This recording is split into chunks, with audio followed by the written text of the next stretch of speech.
Chemistry को लेकर ज़्यादा ही चिंता है। कारण यह है कि आप सब जानते हो कि यार 10 फेब से इंग्लिश ये पहला पेपर है, फिर फिजिक्स के लिए तो अच्छा गैप है, लेकिन केमिस्ट्री के लिए सिर्फ एक दिन ही छुट्टी है। सिलेबस तो मेरा हुआ नहीं है, डिसेंट स्कोर आ पाएगा क्या? पहली बात आपको बता दूं, यार पेपर भले ही 70 मार्क्स का होता हो, लेकिन विथ ऑप्शन 98 मार्क्स का होता है। 16 चैप्टर से यही क्लैरिटी नहीं है बच्चों को कि कौन से चैप्टर्स मुझे करने चाहिए, कितना। सर सिलेबस नहीं हुआ, सर डर लग रहा है अगले 10 मिनट में कवर कर पाऊंगा। नहीं करना है पूरा सिलेबस।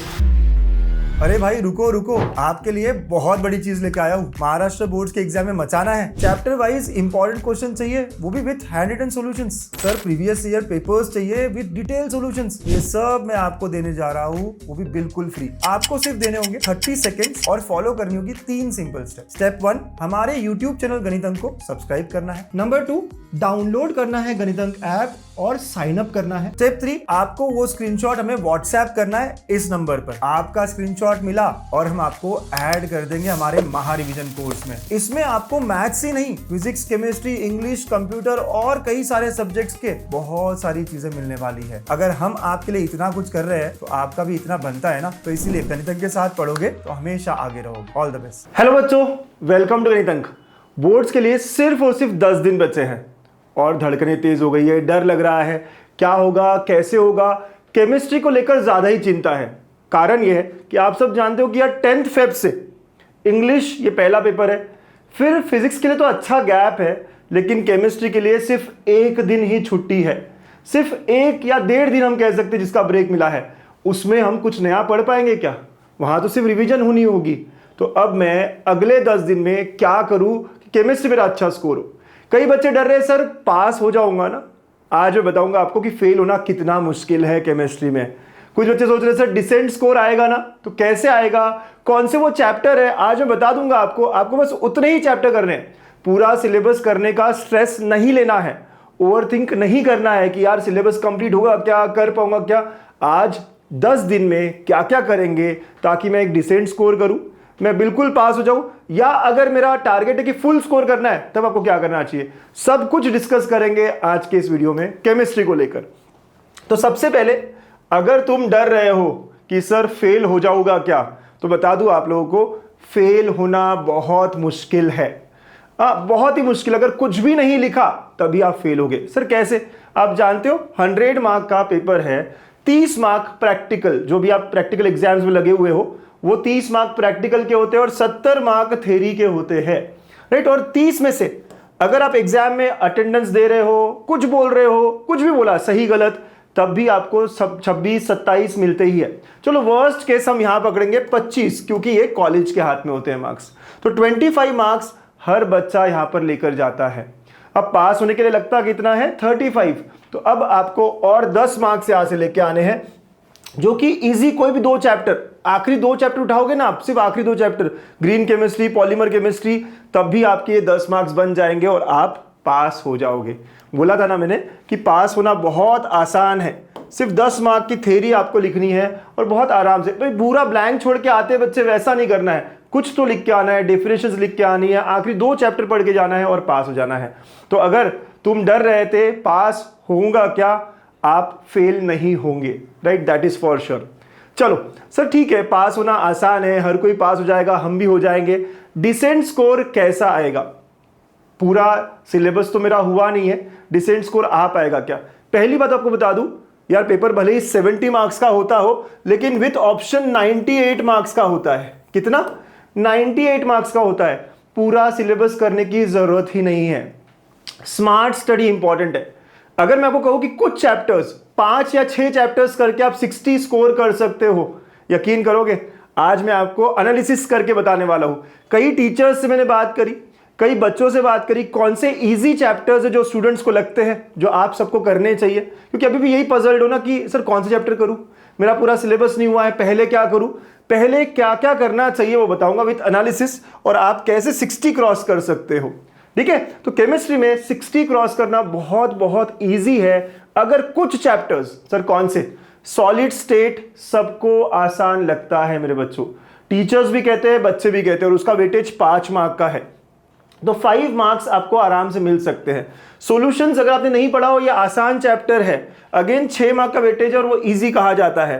इसके बाद chemical kinetics, again a very easy chapter. क्यों इजी है? क्योंकि इसमें क्या आने वाला है बहुत प्रिडिक्टेबल है, राइट। अगर आप देखोगे ना तो इन चैप्टर में क्या आने वाला है ये भी टीचर ने बताया है। मैंने बात करी टीचर्स से, बहुत सीनियर टीचर्स है, काफी बार इन्होंने पेपर सेट भी किया है।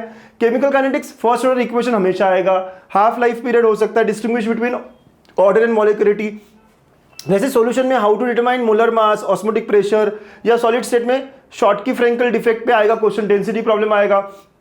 कुछ चीजें हैं जो हमेशा आने वाली है। आप लोगों तो इसका स्क्रीनशॉट ले लो, क्योंकि ये उस टीचर ने कहा है, बहुत 2-3 टीचर से मैंने बात करी कि ये सारी चीजें हैं जो आपको करनी ही चाहिए, राइट। सो ये पहले 3 चैप्टर जो आसान आसान मैंने कहे। उसके बाद जो नेक्स्ट इजी चैप्टर कह रहे हैं हैलोजन डेरिवेटिव। अब आप कहोगे सर हैलोजन डेरिवेटिव आसान नहीं है, लेकिन बहुत सारे ट्यूशंस में, बहुत सारे कॉलेजेस में, स्कूल में हैलोजन डेरिवेटिव को बहुत डिटेल में पढ़ाया जाता है और हर बच्चा इसको पढ़ता है। इसीलिए यहाँ के आप 7 मार्क्स इजी मार्क्स पकड़ सकते हो। इसमें भी क्या क्या आएगा सर? तो SN1, SN2, Markovnikov with example, aryl halide reactivity, इस पे सवाल बहुत ज्यादा होते हैं, ठीक है। ऐसा टीचर्स ने कहा है और आप देखो ये एनालिसिस कह रहा है ना, जितने पेपर्स मैंने देखे उसमें भी यही दिख रहा है। उसके बाद जो आसान चैप्टर्स है आखिरी 2, introduction of polymer chemistry and green chemistry and nano chemistry. अगर आप ये आसान आसान चैप्टर्स करते हो बच्चों, तब भी आपके 32 मार्क्स हो सकते हैं, बड़े आराम से आप 32 स्कोर कर सकते हो, राइट। और एक आध चैप्टर हो सकता है जो आपने करा हो, जो आपको अलग लग रहा हो, वो भी आप ऐड कर सकते हो। तो 32 से 35 मार्क्स बहुत सिंपली आप स्कोर कर सकते हो। तो अगर मैं वर्स्ट केस यहाँ 25 पकड़ रहा हूँ और यहाँ पे आप 32-35 लेके आओ, राइट, तो 60 टोटल बहुत सिंपली हो रहा है। कितने चैप्टर्स करने से 60 हो रहा है? Can you understand this? 1 2 3 4 5 6, तो पूरा सिलेबस करना है क्या? नहीं, 16 चैप्टर में से। यही क्लैरिटी नहीं है बच्चों को कि कौन से चैप्टर्स मुझे करने चाहिए, कितना। सर सिलेबस नहीं हुआ, सर डर लग रहा है अगले 10 मिनट में कवर कर पाऊंगा। नहीं करना है पूरा सिलेबस, नहीं करना है ओवरथिंक। 6 चैप्टर करने हैं, लिख लो आज, सिर्फ और सिर्फ ये 6 चैप्टर करने हैं और 60 स्कोर करना है। एक बार बताऊं, कई सारे बच्चे जब MST CT की एडमिशन का टाइम आता है, out of 300 physics chemistry maths मिला के 135 स्कोर करना होता है। कितना? 135, 45% वो भी नहीं ला पाते। 135 टोटल नहीं हो पाता फिजिक्स केमिस्ट्री मैथ्स पकड़कर। बहुत सारे बच्चे इस वजह से इंजीनियरिंग में एडमिशन नहीं ले पाते। मैं चाहता हूं अगर हम सिर्फ सिलेक्टेड चैप्टर्स करें, अभी समझ जाए कि सिर्फ 6 चैप्टर्स करने से भी मेरे मार्क्स बहुत अच्छे आ सकते हैं। तो ऐसे 60 मार्क्स अगर केमिस्ट्री में आ जाए, ऐसे फिजिक्स में, ऐसे मैथ्स में, तो कितना इजीली हम 180 के आसपास निकल जाते हैं। तो अंडरस्टैंड कि बोर्ड्स के मार्क इंपॉर्टेंट है। कई सारे क्राइटेरिया है जो हमें इंजीनियरिंग एडमिशन्स के लिए लगते हैं। तो आप यहाँ पर कौन सा पढ़ाई करना है, कौन सा चैप्टर करना है, सिलेक्टिव स्टडी, इसको कहते हैं स्मार्ट स्टडी। सुना है ना, स्मार्ट स्टडी इंपॉर्टेंट है, राइट। तो 60 मार्क्स लाना सिंपल रहेगा, ओनली बाय 6 चैप्टर्स। क्लियर है? तो कौन से 6 चैप्टर करने समझ में आ गया, इनमें क्या क्या करना है भी समझ में आ गया, ठीक है। अच्छा, बाकी चैप्टर्स का भी यहाँ लिस्ट दिया हुआ है, जैसे फॉर एग्जाम्पल बायोमोलिक्यूल्स में क्या क्या आएगा, तो disaccharides, linkages, classification, amino acid, proteins, इन सब पे आता है। या पॉलीमर केमिस्ट्री में क्या आएगा, नाइलॉन 6, स्टेरिलीन के ऊपर क्वेश्चन आता है। ग्रीन केमिस्ट्री में डेफिनेशंस आती है नैनो केमिस्ट्री की, नैनो मटेरियल्स की, राइट। यहाँ पे सारी चीजें दी है, जैसे कि ये लैंथेनाइड्स वगैरह वगैरह पूछा जाता है ट्रांजिशन, इनर ट्रांजिशन में। तो यू कैन सी, है ना, सारी चीजें यहाँ पे दी हुई है, यू कैन टेक। और बहुत सारे गाइडेंस वीडियोस ऐसे टीचर्स के जो काफी बार पेपर सेट कर चुके हैं, काफी बार 30-35 साल से बोर्ड और सीईटी पढ़ा रहे हैं, पूरा नॉलेज है कि क्या क्या आएगा, उंगलियों पे है उनके कि क्या क्या आएगा। ऐसे बहुत सारे सेशंस में लेके आने वाला हूं। अगर आप चाहते हो कि जल्दी जल्दी आए तो नीचे कमेंट और लाइक जरूर करना, ठीक है। इस वीडियो को जैसे 1000 लाइक हो जाएंगे, आपको बहुत सीनियर फैकल्टीज के एकदम श्योर शॉर्ट क्वेश्चंस कौन से होंगे ये बताने जा रहा हूं मैं, ठीक है। लेकिन आपका टारगेट है कि आप प्यार दिखाओ इन वीडियोस को। चलिए, अब आप कहोगे सर ठीक है 60 आ गया, लेकिन हमारा टारगेट तो फुल स्कोर की तरफ है, हमें 100 on 100 लाना है। तो जैसे मैंने कहा, पेपर पैटर्न आप सब जानते हो कि 98 मार्क्स का होता है। सेक्शन ए बहुत क्रूशियल है क्योंकि यहाँ ऑप्शंस नहीं होते।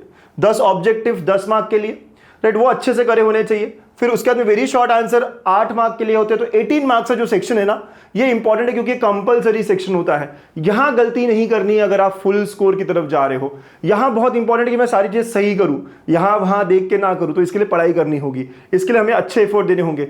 लेकिन section B, section C, section D analysis करने के बाद ये समझ में आता है कि इन सेक्शंस के सारे क्वेश्चंस आप अटेम्प्ट कर सकते हो सिर्फ और सिर्फ पिछले 5 साल के पीवाईक्यूज करके, 4 से 5 साल के पीवाईक्यूज करके। सर सारे के सारे? हाँ, क्योंकि सेक्शन बी में 12 क्वेश्चंस दिए होते हैं और आपको 8 करने होते हैं, आप 8 कर सकते हो।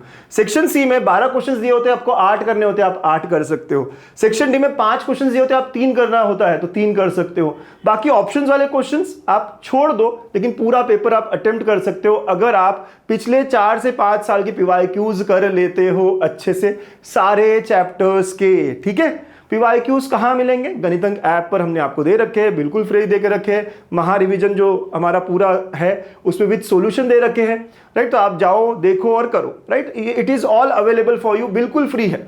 ठीक है, ओके। तो ये होता है फुल स्कोर करने का एजेंडा। ठीक, और जो हाई वेटेज चैप्टर है बच्चों, उनको नहीं छोड़ना है। जैसे हाई वेटेज चैप्टर कौन कौन से आप जानते हो यहाँ पर? यस, तो हाई वेटेज चैप्टर्स जैसे कि यहाँ पे देखो, elements of 16, 17, 18, transition, alcohol phenol हो गया, एल्डिहाइड कीटोन हो गया। तो जो भी हाई वेटेज चैप्टर्स है, इधर केमिकल थर्मोडायनामिक्स, इन्हें अच्छे से करना होगा। इनमें क्या क्या पढ़ना है? पिछले 5 साल के पीवाईक्यूज पढ़ने हैं, है ना। इतने सारे क्वेश्चन है सर, क्या करूंगा? पूरा इतना टाइम है नहीं मेरे पास। पिछले 5 साल के question, her chapter by chapter 5 साल के क्वेश्चंस विद सॉल्यूशंस दे रखे हैं मेरे दोस्त। पढ़ो, आगे बढ़ो। ठीक है, सो आई एम श्योर आप केमिस्ट्री की पढ़ाई कैसे करनी है समझ में आया है। अगर सोच रहा था कि फेल हो जाऊंगा, निकल गया ना थॉट, फेल कोई नहीं होगा, सारे गणितज्ञ के बच्चे पास होंगे। अगर सोच रहे थे कि सिलेबस कंप्लीट नहीं होगा, समझ गए ना कि सिर्फ 6 चैप्टर्स करके भी नहीं करना है सिलेबस कंप्लीट। अभी मुझे अच्छे से केमिस्ट्री को करके रखना है।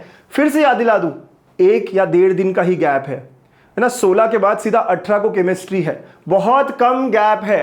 अभी मुझे केमिस्ट्री को प्रायोरिटी देनी पड़ेगी। डर रहा हूं होगा या नहीं होगा, टाइम अभी ज्यादा देना पड़ेगा। फिजिक्स के लिए थोड़ा ज्यादा गैप है, वहां फिजिक्स थोड़ा कवर हो सकता है। सिर्फ फिजिक्स नहीं करना है। केमिस्ट्री नेक्स्ट 10 डेज का बहुत बड़ा एजेंडा होना चाहिए, बहुत बड़ा टारगेट होना चाहिए, क्योंकि गैप नहीं है। ध्यान रखो, स्ट्रैटेजिकली काम करना जरूरी है, राइट। तो आई एम श्योर समझ आया होगा कैसे मैं 60 आराम से 6 चैप्टर्स करके निकाल सकता हूं। कोई भी 6, ये नहीं उसकी जगह ये चल जाएगा, लेकिन 6 चैप्टर्स पूरा सिलेबस अब नहीं कर सकते, बहुत कम दिन बचे हैं। और ये 10 दिन में भी आखिरी 2-3 दिन में इंग्लिश की तरफ जाऊंगा, तो एग्जैक्टली मेरे पास 1 हफ्ता ही बचा है, राइट। जरूरी है प्लान करके काम करना। एफर्ट दो, स्मार्ट एफर्ट दो, स्मार्ट स्ट्रैटेजी के साथ काम करो और अच्छा स्कोर करो। All the best. गणितंक और अंकुश हमेशा आपके साथ होने वाले हैं। ठीक है, पढ़ते रहो, आगे बढ़ते रहो। Bye bye, take care.